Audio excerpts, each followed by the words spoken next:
పల్లి మండలానికి సంబంధించిన శ్రీవాణి విద్యానికేతన్ ఎడ్యుకేషన్ ఇన్స్టిట్యూట్ నందు ఒక స్కూల్ బస్సు పిల్లల్ని ఎక్కించుకొని సుమారు ఒక 15 మందిని స్కూల్ని ఎక్కించుకొని స్కూల్కి పోతుండగా ప్రమాదవశాత్తు స్టీరింగ్ యొక్క రాడు విరిగిపోయి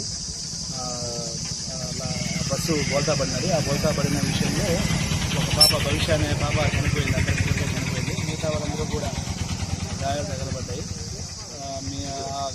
చనిపోయిన అమ్మాయిని పోస్ట్మార్టం నిమిత్తము గూడూరు గవర్నమెంట్ హాస్పిటల్కి తీసుకొని పోవడం అయింది.